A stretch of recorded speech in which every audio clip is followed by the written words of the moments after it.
ಪಕ್ಷದ ಪರ ಕೆಲಸ ಮಾಡಿದ ಆರ್ಸಿ ಅವರಿಗೆ, ಒಂದು ಪಕ್ಷದ ಪರ ಕೆಲಸ ಮಾಡಿದ ಆಯುಕ್ತರಿಗೆ, ಅಧಿಕಾರಿಗಳಿಗೆ ಧಿಕ್ಕಾರ ಧಿಕ್ಕಾರ ಧಿಕ್ಕಾರ ಧಿಕ್ಕಾರ. ಸರ್ ಏನಾಗಿದೆ ಸರ್, ಇವತ್ತು ನಾವು ಕೋರ್ಟ್ ಆದೇಶದನ್ವಯ 12ನೇ ತಾರೀಕು ಉಪಮಹಾಪೌರರ ಚುನಾವಣೆ ನಡೀಬೇಕು ಅಂತ ಉಚ್ಚ ನ್ಯಾಯಾಲಯ ಆದೇಶ ಮಾಡಿತ್ತು. ಆದರೆ ನಾವೆಲ್ಲ ಸದಸ್ಯರುಗಳ ಆ ನ್ಯಾಯಾಲಯಕ್ಕೆ ನಾವು ಗೌರವ ಕೊಟ್ಟು ನಾವು ಇವತ್ತು ಈ ಚುನಾವಣೆ ಪ್ರಕ್ರಿಯೆಯಲ್ಲಿ ಬಂದ್ವಿ.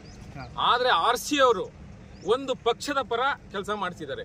ಒಬ್ಬ ನಮ್ಮ ಸದಸ್ಯರಿಗೆ ಯಾರಿಗೂ ಗೌರವ ಕೊಟ್ಟಿಲ್ಲ. ನಾವೇನಾದ್ರೂ ಮಾತಾಡ್ಲಿಕ್ಕೆ ಹೋದ್ರೆ 2 ನಿಮಿಷ ಮಾತಾಡ್ಲಿಕ್ಕೂ ಅವಕಾಶ ಕೊಡ್ಲಿಲ್ಲ. ಇವತ್ತೇನಿತ್ತು ಉಪ ಮಹಾಪೌರರ ಚುನಾವಣೆ ಸಂಪೂರ್ಣವಾಗಿ ಮೊದಲಿಂದ ನಡೆಸಬೇಕು ಅಂತ ನಮ್ಮ ಇತ್ತು ಕೋರ್ಟ್ ಆದೇಶ ಕೂಡ ಆಗಿದೆ. ಆದ್ರೆ ಅವತ್ತಿಂದ ಎಲ್ಲಿ ನಾಮಿನೇಷನ್ ಕೊಟ್ಟು ಬಿಟ್ಟಿದ್ರೋ ಆ ಎಲೆಕ್ಷನ್ ಚುನಾವಣೆ ಪ್ರಕ್ರಿಯೆಯಿಂದ ಇವತ್ತು ಸ್ಟಾರ್ಟ್ ಮಾಡಿದ್ದಾರೆ. ಇನ್ನೊಂದು ಎಲ್ಲಾ ಗೌರವಾನ್ವಿತ ಚುನಾವಣೆ ಸದಸ್ಯರುಗಳನ್ನ ತಮ್ಮ ಆಸ್ತಿ ವಿವರಣೆ ಕೊಟ್ಟಿಲ್ಲ ಅಂತ ಹೇಳ್ಬಿಟ್ಟು ನಿಮ್ಮನ್ನೆಲ್ಲ ಅನರ್ಹ ಮಾಡ್ತೀವಿ ಅಂತ ಹೇಳ್ಬಿಟ್ಟು ಒಂದ್ ಕಡೆ ಆದೇಶ ಮಾಡ್ತಾರೆ, ಇನ್ನೊಂದು ನೋಟಿಸ್ ಕೊಡ್ತಾರೆ, ಇನ್ನೊಂದು ಕಡೆ ಅದಕ್ಕೆ ಉತ್ತರ ಕೊಡಿ ಅಂತಾರೆ. ನಾಳೆ ಅವರೇ ಆರಿಸಿ ನಮ್ಮನ್ನೆಲ್ಲ ಡಿಸ್ಕ್ವಾಲಿಫೈ ಮಾಡಿದ್ರು. ಈ ಬಾಡಿ ಏನಾಗುತ್ತೆ? ಆದ್ರಿಂದ ನ್ಯಾಯಾಲಯಕ್ಕೆ ಇವರು ತಪ್ಪು ಮಾಹಿತಿ ಕೊಟ್ಟವ್ರೆ. ಆರ್ಸಿ ಒಂದು ಪಕ್ಷದ ಪರ ಕೆಲಸ ಮಾಡ್ತಾ ಇದ್ದಾರೆ ಅಂತ ಹೇಳಿ ನಾವೆಲ್ಲ ಗೌರವಾನ್ವಿತ ಸದಸ್ಯರು ಈ ಚುನಾವಣೆಯನ್ನ ಬಹಿಷ್ಕರಿಸಿ ನಾವು ಹೊರಗಡೆ ಬಂದಿದ್ದೀವಿ. ನಾವು ಗವರ್ನರ್ ಅವ್ರಿಗೂ ಭೇಟಿ ಆಗ್ತೀವಿ, ಮುಖ್ಯಮಂತ್ರಿಗೂ ಹೋಗಿ ಭೇಟಿಯಾಗಿ ಈ ಆರ್ಸಿ ಒಂದು ವಿರುದ್ಧ ನಾವು ಹೋರಾಟ ಎಲ್ಲಿವರೆಗೂ ಅಂದ್ರೆ ಈ ಆರ್ಸಿ ಅವರು ರಾಜೀನಾಮೆ ಕೊಡ್ಬೇಕು ಅಲ್ಲಿವರೆಗೂ ನಾವು ಇದು ಹೋರಾಟ ಮಾಡ್ತೀವಿ. ಈ ಚುನಾವಣೆ ನಾವು ಅವರು ಒಂದು ಪಕ್ಷದ ಪರ ಕೆಲಸ ಮಾಡ್ತಾ ಇದ್ದಾರೆ, ಬಹಿಷ್ಕಾರ ಮಾಡಿ ನಾವು ಹೊರಗಡೆ ಬಂದಿದ್ದೀವಿ. ನ್ಯಾಯಾಲಯದ ಏನ್ ಬಂದೈತಿ ಆದೇಶ ಅದನ್ನ ಎಲ್ಲಾರು ಪ್ರತಿಯೊಬ್ಬ ವ್ಯಕ್ತಿನೂ ಫಾಲೋ ಮಾಡ್ಬೇಕಾಗತ್ತೆ. ಇವ್ರಿಗೆ ನಾವು ಫಸ್ಟ್ ನಾವು ಇದು ನ್ಯಾಯಾಲಯದ ಆದೇಶ ಬಂದ ಮೇಲೆ ನಾವು ಲೆಟರ್ ಬರ್ದಿದ್ವಿ ಪ್ರಾದೇಶಿಕ ಆಯುಕ್ತರು ಬೆಳಗಾವಕ್ಕೆ. ಬರೋದ್ರೆ ನಾವ್ ಏನ್ ಹೇಳಿದ್ವಿ, ಉಪಮೇಯರದ್ದು ಏನ್ ಚುನಾವಣೆ ಇದೆಯಲ್ಲ ಅದು ಫಸ್ಟ್ ಇಂದ ಸ್ಟಾರ್ಟ್ ಮಾಡ್ರಿ, ನಾಮಿನೇಷನ್ ತಗೊಳ್ದ ಹಿಡಿದ ಪ್ರಕ್ರಿಯೆ ಸ್ಟಾರ್ಟ್ ಮಾಡ್ರಿ ಅಂತ ಹೇಳಿ ನಾವು ಲೆಟರ್ ಬರ್ದಿದ್ವಿ. ಅದಕ್ಕೆ ಅವರು ಇಲ್ಲ ನಾವು ಎಲ್ಲಿಂದ ಸ್ಟಾಪ್ ಆಗೈತಿ ಅಲ್ಲಿಂದ ನಾವು ಮಾಡ್ತೀವಿ ಅನ್ನೋಣ ಆ ಆದೇಶನ ಅವರು ನ್ಯಾಯಾಂಗ ಆದೇಶನ ನಾವು ಉಲ್ಲಂಘನೆ ಮಾಡಿದಾರ. ಅವರು ಅದನ್ನ ಸರಿಯಾಗಿ ತಿಳ್ಕೊಳ್ದೇನೆ ಪ್ರೊಸೀಜರ್ ತಮ್ಗೆ ತಿಳಿದನ್ನ ಮಾಡಕತ್ತಾರು ಮತ್ ಒಂದ್ ಪಕ್ಷದ ಪರವಾಗಿ ಮಾಡಕತ್ತಾರ. ಅವರು ಇದು ತಪ್ಪ ಅಂತ ಹೇಳಿ ನಮ್ಗೆ ಮಾತಾಡಕ್ 1 ನಿಮಿಷ ಅವಕಾಶ ಕೊಡಿ ಸರ್, ಇದನ್ನ ನಾವು ನಮ್ಗೆ ಕನ್ಫ್ಯೂಸ್ ಐತಿ, ನಾವು ನಿಮ್ಗೆ ಕೇಳ್ಕೊಂಡು ನಮ್ಮ ಸಮಸ್ಯೆನ ಬಗೆಹರಿಸ್ಕೋಬೇಕಂದ್ರು ಅದಕ್ಕೂ ಅವಕಾಶ ಮಾಡ್ಕೊಡ್ಲಿಲ್ಲ. ಅವ್ರ ಮನ್ನಿ ಸಲಾನು ಅದೇ ಆಯ್ತು. ಅದನ್ನ ಕರೆಕ್ಟ್ ಆಗಿ ಅವ್ರ ತಪ್ಪಿಗೆ ನಾವೆಲ್ಲ ಪನಿಷ್ಮೆಂಟ್ ಅನುಭವಿಸ್ಬೇಕಾಯ್ತು. 2ನೇ ಸಲ ಚುನಾವಣೆ ಮಾಡ್ಬೇಕಂದ್ರ ಎದಕ್ ಯಾರ ತಪ್ಪಿದು? ಅವ್ರದೇ ತಪ್ಪು, ಅವ್ರದೇ ತಪ್ಪು. ಮತ್ತೆ ಬಿಜೆಪಿ ಅವ್ರೇನು ಈಗ ಸಾಲಿ ಹುಡುಗರೇನ ಅಲ್ಲ, ಅವರು ಕೈ ಎತ್ತಬೇಕಂದ್ರೆ ಲಕ್ಷ ಕೊಟ್ಟು ಎತ್ತಬೇಕು. ಅವ್ರು ಫಸ್ಟ್ ಕೇಳಿದಾಗ ಕೈ ಎತ್ತಿದ್ರು. 2ನೇ ಸಲ ಅವ್ರು ವಿಮಲಾ ಕಾನೆ ಅಂದ್ರ ಅದ್ ಏನು ಎತ್ತ ಅಂತ ಹೇಳಿ ತಿಳ್ಕೊಳ್ಳೋದು ಅಷ್ಟು ವಿಚಾರ ಇಲ್ಲ ಅವ್ರಿಗೆ. ಅವ್ರೇನ್ ಹಂಗ ಆರಿಸಿ ಬಂದಿದಾರ? ಅವ್ರ ಕೈ ಎತ್ತಿ ಅಲ್ಲ, ಗೌರವ ಇರ್ತದೆ. ಸದಸ್ಯರು ನಮ್ಮನ್ನ ವಾರ್ಡಿಂದ ಆರಿಸಿರ್ತಾರೆ, ಬ್ಯಾರಿಕೇಡ್ ಹಾಕಿ ಒಂದು ಯಾವ್ದೋ ಒಂದು ಇದ್ರ ಚುನಾವಣೆ ಒಳಗಡೆ ಒಬ್ಬ ಸ್ಥಾನ, ಒಂದು ಒಳ್ಳೆ ಸ್ಥಾನ ಇದೆ ಕಾರ್ಪೊರೇಷನ್ ಅಂದ್ರೆ, ಬ್ಯಾರಿಕೇಡ್ ಹಾಕೊಂಡು ಒಳಗಡೆ ಪವಿತ್ರವಾದ ಪೀಠ ಅದಕ್ಕೂ ಏನ್ ಬ್ಯಾರಿಕೇಡ್ ಅಂದ್ರೆ ನಾವೇ ರಾಕ್ಷಸರ? ನಮ್ಮನ್ಗೂ ಗೌರವ ಕೊಟ್ಟು ಜನಗಳು ಆರಿಸಿ ಕಳಿಸಿದ್ದಾರೆ ನಮ್ಮನ್ನ. ಬಿಜೆಪಿ ಅವರು ಸುಮಿತ್ರಾ ಜಾಧವ್ ಅಂದ್ಮೇಲೆ ಕೈ ಎತ್ತಿದ್ದಾರೆ, ಅದು ಓಕೆ.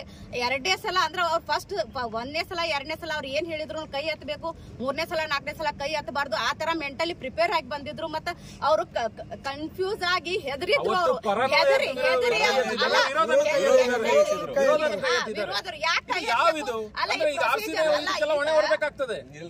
ಮಹಾನಗರ ಪಾಲಿಕೆಗೂ ಲುಕ್ಸಾನ್ ಇದು. 2ನೇ ಸಲ ಎಲೆಕ್ಷನ್ ಮಾಡ್ಬೇಕಂದ್ರೆ ಎಷ್ಟು ಖರ್ಚು ಬರುತ್ತೆ, ಅದಕ್ಕೂ ಲುಕ್ಸಾನ್. ಕೋರ್ಟ್ದಿಂದ ಅದು ಎಷ್ಟು ಟೈಮ್ ಎಲ್ಲ ಇದನ್ನಾಯ್ತು ನಮ್ದೆಲ್ಲ. ಈಗ ಮತ್ತೆ ನಮ್ಮ ಅಭಿವೃದ್ಧಿ ಕಾಮಗಳು ನಡೀತಿದ್ವು ನಮ್ಮ ವಾರ್ಡ್ನಾಗೆಲ್ಲ. ಈಗ ಇಷ್ಟೆಲ್ಲ ಟೈಮ್ ವೇಸ್ಟ್ ಮಾಡ್ರಿ. ಇದಕ್ಕೆಲ್ಲ ಕಾರಣ ಆಯುಕ್ತರು ಮತ್ತು ಬಿಜೆಪಿ.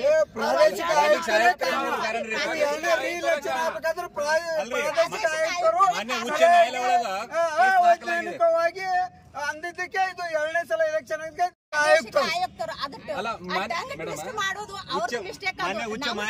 ನಿರ್ದೇಶನ ಏನ್ ಕೊಟ್ಟಿದ್ದಪ್ಪ 12ನೇ ತಾರೀಕು ಏನೈತಿ ಮರು ಚುನಾವಣೆ ಯಾವ್ದು ಮಾಡ್ಬೇಕಂದ್ರೆ ಉಪ ಮಹಾಪೌರ ಮಾಡ್ಬೇಕಂತ ಹೇಳ್ಬಿಟ್ಟು ಸ್ಪಷ್ಟವಾಗಿ ಆದೇಶ ಮಾಡಿದೆ.